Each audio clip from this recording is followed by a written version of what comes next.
শেহতীয়াকৈ অহা যি প্ৰলয়ংকাৰী বান, সেই বানৰ যি তাণ্ডৱ, সেই তাণ্ডৱ কিছু পৰিমাণে হ্ৰাস হৈছে, যদিও দেখা গৈছে যে গ্ৰামাঞ্চলৰ যিসকল লোক, সেই লোকসকলৰ কিন্তু বিলাই বিপত্তি এতিয়াও অন্ত পৰা নাই। এই মুহূৰ্তত মই উপস্থিত আছো কাৱৈমাৰী, ৰাজহ চক্ৰৰ অন্তৰ্গত কাৱৈমাৰীৰ কুমাৰভেটি গাঁৱত। আমি যিটো স্থানত আছো সেয়া এটা ৰাজপথ, কুমাৰভেটি গাঁৱৰ সংযোগ কৰা, তিয়কৰ সৈতে সংযোগ কৰা ৰাজপথত এতিয়াও একাঠু পৰ্যন্ত পানী।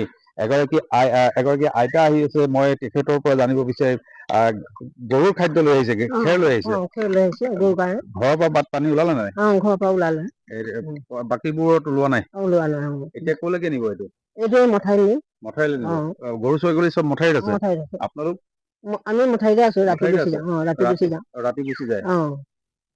পানী কমা নাই এতিয়ালৈকে? পানী কমা আছে, চোতালত নাই ওলোৱা, ঘৰটো ওলালে। চোতাল এতিয়াও বুৰি আছে। এয়া কুমাৰভেটি গাঁৱৰ, এয়া কুমাৰভেটি গাঁৱৰ পৰিৱেশ। মই সামগ্ৰিক পৰিৱেশ দেখুৱাইছো, মোৰ সহযোগীয়ে দেখুৱাইছে যে ইতিমধ্যে এই যিটো পথ, আমি যিটো পথত আছো, এয়া ভোৰ নাও, এইসমূহে এতিয়া যাতায়াতৰ একমাত্ৰ সম্বল। মই সহযোগীৰ সৈতে মই এটা পৰিয়ালৰ ঘৰলৈ যোৱাৰ চেষ্টা কৰিম। সেই ঘৰৰ চোতাল এতিয়াও বুৰি আছে আৰু শেহতীয়াকৈ অহা বানে আচলতে তছনছ কৰি থৈ গৈছে এই অঞ্চলটোৰ সকলো ঘৰৰ সা সম্পত্তি ইতিমধ্যে পানীত কিছু উটি গৈছে, বিনষ্ট হৈছে। হঠাতে অহা পানী যিহেতু সকলোকে আজি সপ্তমটো দিনতো দেখা গৈছে যে কাৱৈমাৰী যি কুমাৰভেটি অঞ্চল, সেই কুমাৰভেটি অঞ্চলৰ পৰা বানৰ যি বানৰ বিভীষিকা কমিলেও বানৰ পৰৱৰ্তী যি বিভীষিকা, সেই বিভীষিকা আচলতে এতিয়া আৰম্ভ হৈছে। মোৰ সহযোগীয়ে দেখুৱাইছে এইটো এটা বানে বিধ্বস্ত কৰা পৰিয়ালৰ ঘৰ। এই ঘৰ আচলতে পলসেৰে পুতি পেলোৱা হৈছে। বেৰ আদি বানৰ যি তাণ্ডৱ, সেই তাণ্ডৱত আচলতে বিনষ্ট হৈছে।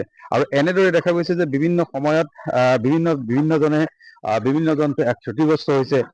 বানপানীৰ সময়ত সকলোৱে আচলতে বান সাহায্য, চৰকাৰে হওক বা বিভিন্ন অনুষ্ঠানে বান সাহায্য প্ৰদান কৰিছে, বিভিন্ন সহযোগিতা আগবঢ়াইছে। কিন্তু বানৰ পৰৱৰ্তী সময়ত কি এক অভাৱনীয় পৰিস্থিতিৰ সৃষ্টি হ'ব, এইসমূহ ছবি আচলতে প্ৰত্যক্ষ কৰে। মই যদি সম্ভৱ হয় ভিতৰৰ দৃশ্য দেখুৱাবলৈ চেষ্টা কৰিম। মোৰ সহযোগী যদি সম্ভৱ হয় এই ঘৰৰ ভিতৰৰ পৰিৱেশ চাবৰ কাৰণে মই দেখুৱাবৰ কাৰণে চেষ্টা কৰিম। এইসকল কি এক যন্ত্ৰণাদায়ক এক পৰিৱেশত তেওঁলোকে আচলতে বিৰাজ কৰিছে, সেয়া এই ছবিসমূহে আচলতে প্ৰমাণ কৰি দিছে। আৰু এইটো কেৱল এটা মাত্ৰ উদাহৰণ। কুমাৰভেটি অঞ্চলত প্ৰায় 60-70টা পৰিয়ালৰ মাজলৈ এক বিভীষিকা নমাই আনিছিল এই প্ৰলয়ংকাৰী বানে। আৰু আপোনাৰ ঘৰৰ সকলো সামগ্ৰী নষ্ট হৈ গৈছে বানত। এতিয়া এক বোকাময় পৰিৱেশ। এতিয়া আপোনালোক ক'ত থাকে ৰাতি? ৰাতি ইয়াতে থাকো, দিনতো ইয়াতে থাকো। ক'ত যাম, কাৰ ঘৰত যাম? চবৰে ঘৰ ডুবাই আছে ন। চবৰে ঘৰ ডুবাই আছে। তেতিয়া কাৰ ঘৰত যাম আমি? খোৱা সামগ্ৰী পাইছে নে নাই? পাইছে। এয়া আচলতে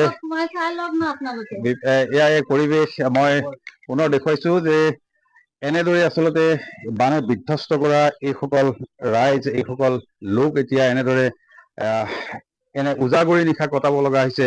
উজাগৰি নিশা কটাৰ উপৰিও এই যি ঘৰৰ যি সা সম্পত্তি আজিও বিশৃংখল হৈ আছে। পানীৰ কবলৰ পৰা ৰক্ষা পাবৰ বাবে এইসমূহ উঠাই থৈছিল। আৰু বহু অঞ্চলত আচলতে ধান খেতি নষ্ট হৈছে, ভঁৰাল ঘৰ হাউলি পৰিছে।